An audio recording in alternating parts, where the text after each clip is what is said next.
Hello বন্ধুরা, কেমন আছো সবাই? আশা করি সবাই ভালো আছো। পুজো তো প্রায় চলেই এসেছে। শরতের আকাশের সাদা সাদা মেঘের মেলাগুলোকে দেখেই তার প্রমাণ পাওয়া যাচ্ছে।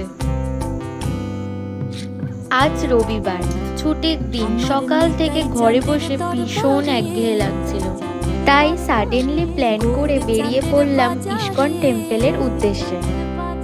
কিন্তু হ্যাঁ, মায়াপুর না, ব্যাঙ্গালোরের জনপ্রিয় ইস্কন মন্দিরকে ঘুরে দেখতে।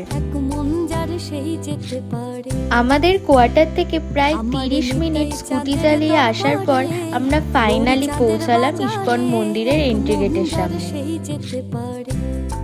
মন্দিরে প্রবেশের কোনো রকম টিকিট মূল্য লাগে না, কিন্তু 2 হুইলারের 20 টাকা আর 4 হুইলারের 50 টাকা পার্কিং চার্জ নেওয়া হয়। আমাদের স্কুটিটাকে জায়গা মতো পার্কিং করে আমরা হাঁটতে হাঁটতে এগিয়ে গেলাম উপরের দিকে।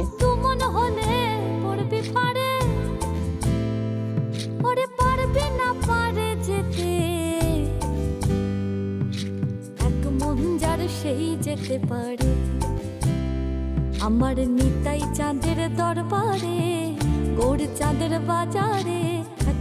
এটি হলো মন্দির এরিয়ার ভেতরে ঢোকার মেন প্রবেশ গেট।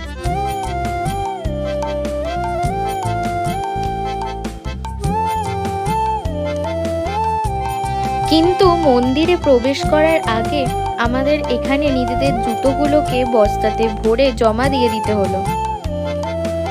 এখানে জুতো জমা দেওয়ার জন্য জনপ্রতি 10 টাকা করে নেওয়া হয়।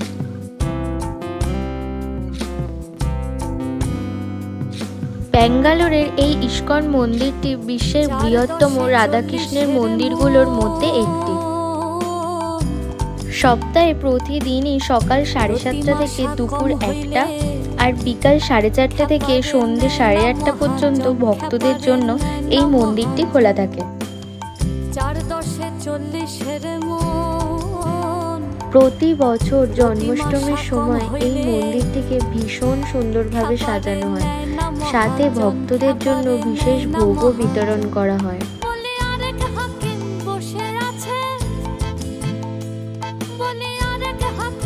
সিঁড়ি দিয়ে প্রায় অনেকটা উপরে উঠে আসার পর আমাদের চোখের সামনে দেখতে পেলাম মন্দিরে প্রবেশ করার মেন গেট।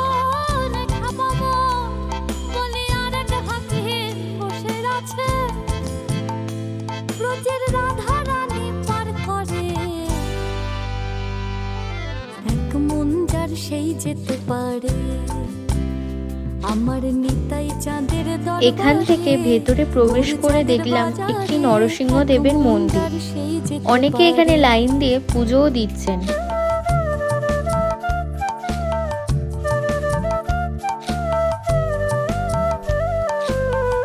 আমাদের পুজো দেওয়ার কোনো প্ল্যান না থাকায় পাশের ফাঁকা দিক থেকে আমরা মন্দিরের ভেতরে প্রবেশ করলাম।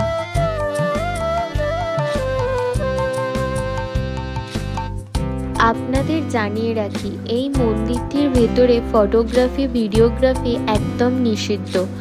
আমরা যতটা পেরেছি ততটা নিজেদের ক্যামেরা বন্দি করেছি।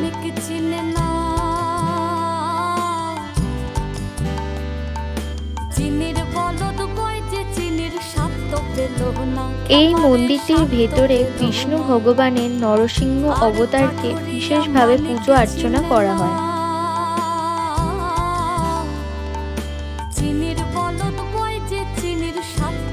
পুজোর পাশাপাশি কীর্তনও এখানে নিয়মিত হয়ে থাকে।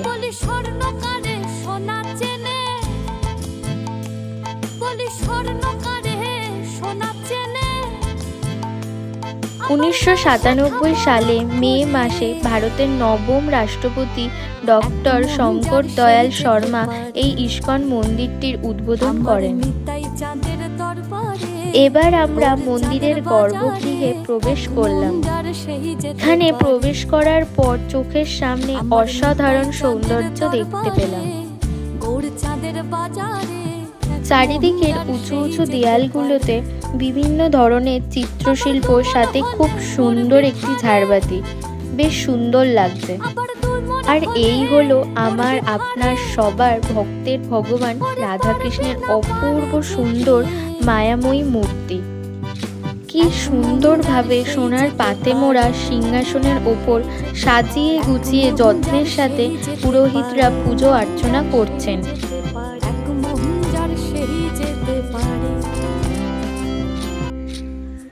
এখানে বসে কিছুটা সময় আমরা কাটিয়ে নিলাম। এই মন্দিরটির ভিতর থেকে বিভিন্ন ভাষার ভগবদ্গীতা, শ্রীকৃষ্ণের বিভিন্ন ধরনের বই, ছোট বড় বিভিন্ন ধরনের রাধাকৃষ্ণের মূর্তি, এছাড়াও ঘরে সাজানোর জন্য নানা রকম জিনিস আপনারা কিনতে পারবেন।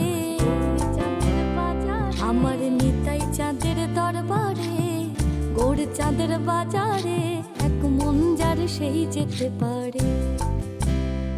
আমার নিতাই চাঁদের দরবারে, গৌর চাঁদের বাজারে, এক মন যার সেই যেতে পারে। আবার দু মন হলে পড়বি ফাড়ে, আবার দু মন হলে পড়বি ফাড়ে।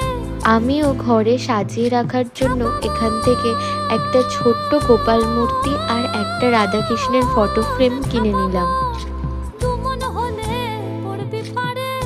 এছাড়াও বিভিন্ন ধরনের মিষ্টিও এখান থেকে আপনারা কিনতে পারবেন। কিন্তু হ্যাঁ, কলকাতার তুলনায় এখানে মিষ্টির দামগুলো অনেকটাই বেশি। যাই হোক, ব্যাঙ্গালোরের এই ইস্কন মন্দিরটিতে এসে আমাদের বেশ ভালোই লাগলো। আপনারা যদি ব্যাঙ্গালোরে থাকেন কিংবা ব্যাঙ্গালোরে এখানে আসার প্ল্যান করছেন, তাহলে এই মন্দিরটিতে এসে অবশ্যই ঘুরে যাবেন। আজকের ভিডিওটা আমি এখানে শেষ করছি। ভিডিওটা ভালো লেগে থাকলে অবশ্যই লাইক, শেয়ার আর আমাদের চ্যানেলটিকে সাবস্ক্রাইব করে আমাদের পাশে থাকবেন। টাটা।